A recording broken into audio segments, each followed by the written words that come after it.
Domain hosting এর আরো একটি নতুন পর্বে আপনাদের সকলকে স্বাগতম জানাচ্ছি। এই ভিডিওতে আমরা জানবো হচ্ছে আমাদের টোটাল ওয়েবসাইটের ব্যাকআপ কিভাবে নিব।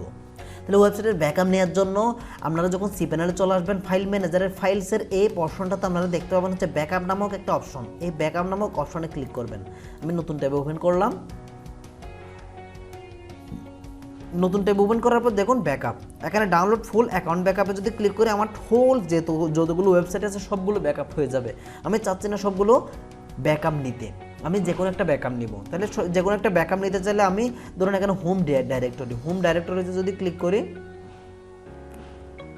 এখন আমার হোম ডাইরেক্টরি অর্থাৎ পাবলিক HTML এ যা যা আছে সবগুলো কি হয়ে যাবে, ডাউনলোড হয়ে যাবে। তাহলে এটা ডাউনলোড আমি করতে চাচ্ছি না, এটা ডাউনলোড করে কি হবে, কারণ ডাউনলোডে ক্লিক করলে ডাউনলোড শুরু হবে। ডাউনলোডে ক্লিক করলাম, খেয়াল করুন ডাউনলোড শুরু হয়েছে অলরেডি। ওকে, আমি ডাউনলোডটা কি করে রাখলাম, পাস দিয়ে রাখলাম। এখন আমরা আমাদের ডেটাবেসটাও ব্যাকআপ করতে হবে। আমাদের আলাদা আলাদা ওয়েবসাইটের জন্য আলাদা আলাদা ডেটাবেস আছে, কিন্তু আলাদা আলাদা ওয়েবসাইটের জন্য আলাদা আলাদা ডেটাবেস। যেমন আমার ওয়ার্ডপ্রেসের এই সাইটটার জন্য আমার ডেটাবেস কোনটা, আমার ডেটাবেস হবে মিলিয়নটেল WP 431। এটাই হচ্ছে ডেটাবেস। কীভাবে চিনবেন, চেনার উপায় হচ্ছে আপনারা মাইস্কুয়েল ডেটাবেসে চলে আসবেন। এখান থেকে মাইস্কুয়েল কই PHP মাই অ্যাডমিনের মাইস্কুয়েল ডেটাবেস, হ্যাঁ এখানে চলে আসবেন। এখানে চলে আসলে আপনারা সেটা দেখতে পাবেন।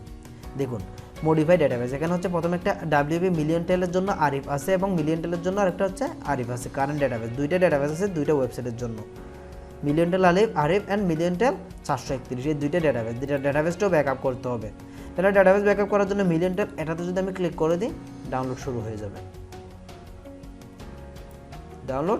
যাবে। অ্যান্ড দেন ইমেল ফরওয়ার্ড, এটা তেমন প্রয়োজন হয় না। তাহলে ডাউনলোড করার পর রেস্টোর করার জন্য সেম কাজ। রেস্টোর করার জন্য এখান থেকে সিলেক্ট করে দিবেন জাস্ট ফাইলটা, যে ফাইলটা ডাউনলোড করলেন সেটা এভাবে কি করে দিবেন, সিলেক্ট করে দিয়ে এই বাটনে ক্লিক করে দিবেন, আপলোড বাটনে ক্লিক করে দিলে রেস্টোরটাও হয়ে যাবে। So easy. এখন আমরা যদি দেখতে চাই ডেটাবেসটা, তাহলে ব্যাকআপ অ্যান্ড রেস্টোর এখান থেকে খুব ইজি, অথবা আপনারা চাইলে সেটা ওয়ার্ডপ্রেস থেকে আরও ইজিলি করতে পারেন, ওয়ার্ডপ্রেসের কয়েকটা প্লাগইনের মাধ্যমে। তাহলে আমরা এখন cpanel থেকে কীভাবে ব্যাকআপ এবং রেস্টোর করতে হয় তা দেখলাম। ধন্যবাদ সবাইকে। নেক্সট টিউটোরিয়ালে আমরা নতুন কিছু শিখব।